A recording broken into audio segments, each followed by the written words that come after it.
Professor Malak. Welcome to the Week 8 overview. It's the week of October 9th through the 15th.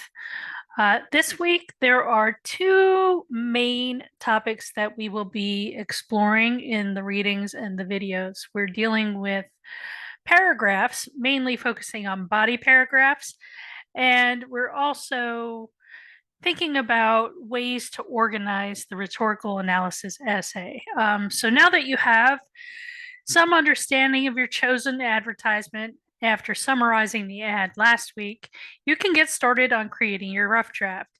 You should try to get as close as possible to the word or the page count, but I understand that you might need to add some paragraphs later on so that you can fulfill the requirements for the final draft.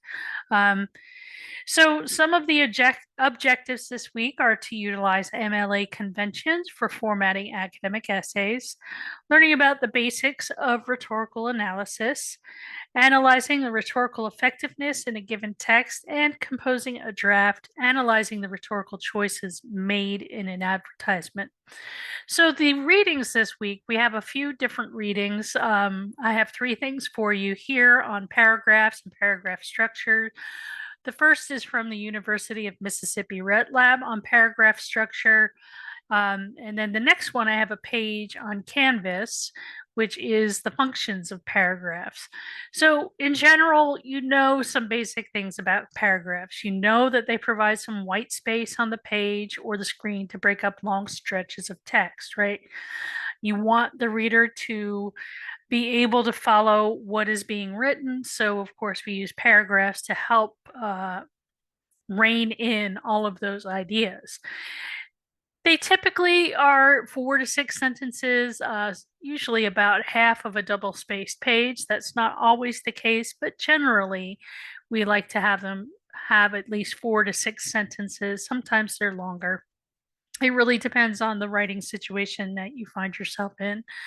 They contain one idea or topic. So many of you have probably seen in feedback suggestions on where you could start a new paragraph.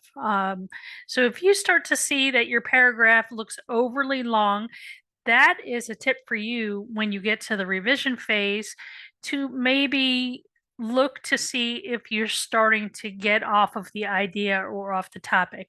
And you could do one of two things. You could either pare down the information that's in that paragraph so that it isn't kind of straying, or you can find where you do start going into a different topic. And if you have enough to develop there, then you might make a separate paragraph. And paragraphs are connected to paragraphs before and after them with transitions. So we know that paragraphs say something, but it's often overlooked that paragraphs actually have functions too. They do something in the overall genre of the essay. So here's a list of the various functions of the paragraphs. I'm not going to read through all of them. You can take a look at them and just wrap your head around the various functions of paragraphs. There is a PowerPoint presentation on body paragraphs. If you would prefer to watch a presentation on that, I do have a presentation. This one is recycled from a course that I taught last year at Cincinnati State, but the material is appropriate for what we're doing here. And it's essentially just talking about body paragraphs, how your body paragraphs tie into your thesis statement, help support your thesis statement, and that kind of thing. So these two go hand in hand. I explain at the beginning of that video that it may look a little bit different, the slides that I use in that presentation, but it is the same information as the PowerPoint that I have provided for you here. Then we move on to how to write a rhetorical analysis. This is an article from Scribr. We had a video last week from Scribr, and now this week we are looking at the various ways to write a rhetorical analysis.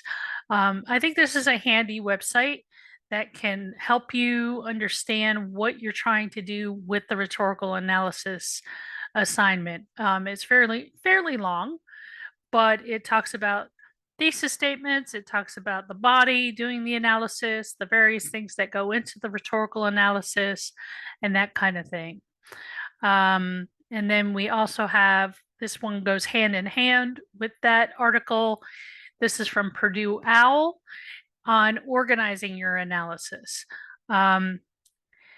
So this one is also very good. It talks about the introduction, your thesis statements, what you're going to focus on.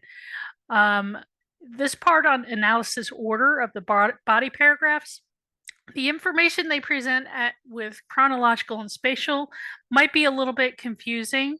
You can skip over that. It's just talking more about how things are visually arranged on a page or on a screen. But definitely come down to the persuasive appeals and the conclusion. And if you want to, you can actually go back and navigate to the elements of analysis page as well, which also talks about the rhetorical situation, thinking about audience, purpose, and context. So those three things are also very important and go into a rhetorical analysis essay. So there's a lot of reading to do. If you are with me in a face-to-face class, these are things that I would actually spend a lot of time lecturing on, and we would have in-class assignments, group activities to help reinforce the things that you've learned through reading. I also have a recommended reading. This one is called Shitty First Drafts by the writer Anne Lamott from her book Bird by Bird. I like to present this to all of my students every class that I teach at all levels. Shitty First Drafts is really good when you're going in and you're doing a rough draft. And she's a very humorous writer. She's been published for a really long time. Has lots of work out there, but even she too struggles as a writer with the first drafts. So for the videos, you're obviously watching the week 8 video right now. And as I said before, there is that presentation of the PowerPoint that I posted up above. The other things we have are the assignments, right? So you have the SA2 rhetorical analysis rough draft. I'm going to open that up. So you're certain that you know what you are supposed to do with this essay. It is a little bit longer than the previous essay, the literacy narrative. It'll be roughly 3 to 4 pages, and that works out to be about 800 to 1,000 words. I really want you to go by word count and not by your page count. And of course, that means 3 to 4 double spaced pages with 12-point font. So you're examining not only the text of an advertisement, not only what is going on or what's being sold, but also the subtext, the underneath, right? The alternative thing that's being sold. Are they selling a way of life? Are they trying to be inspirational? What is it, right? Then some tips as far as organizing your essay, talking about the introduction, the various body paragraphs, and the conclusion. The submission details here below. Again, if you need help formatting your MLA paper, you can click on here, and here you can see a sample paper. Remember that you need to type it and upload it as a document file in the submission page. And typically that should be a Word doc or a PDF. If you are composing in Google Docs, remember that you have to download your work. It gets saved to Google, but you really need to download your work and save it as a document, as a Word document or PDF to your computer. That way you can upload it. When you share your Google Docs with me, that means I have to go back to you, seek your permission, and it's just extra work that I have to do. And I'm teaching 3 classes this semester. So please do me the courtesy of saving your work as a Word document or a PDF and then uploading it. You'll notice that the rough draft is not worth any points. However, it is marked on a complete and incomplete basis. So if you fail to submit the rough draft, that means you are going to miss out on feedback from me that might be valuable in helping you improve your writing. So I really encourage you to do the rough draft. Ignore what it says here for peer review, since we're not doing peer review in this class. And below that is the rough draft rubric. I'll be looking at your introduction, thesis, and conclusion, making sure that you are addressing the rhetorical situation of audience, author, purpose, context, as well as the rhetorical appeals that appear in the advertisement, ethos, pathos, logos, kairos, if you feel like you can manage that. Also looking at organization, making sure that your paragraphs make sense the way they are organized. Also looking to make sure that you have a bit of audience awareness, that you're not just writing for me, but for a larger audience. And lastly, I will be looking at your language use and mechanics, not that you get a lot of points taken off, but if you are struggling with grammar or punctuation, that will be something that you need to pay attention to when you go through the revision phase. Hopefully that is pretty straightforward. And then we have the week 8 discussion board, a midterm check-in. So since we don't meet face-to-face, it's important for me to assess how the course is working for you as students. So I'd like you to answer these questions honestly. If necessary, I will make adjustments to the course based on your needs, the learning needs of the class. So these questions are: what is helping you learn in this course?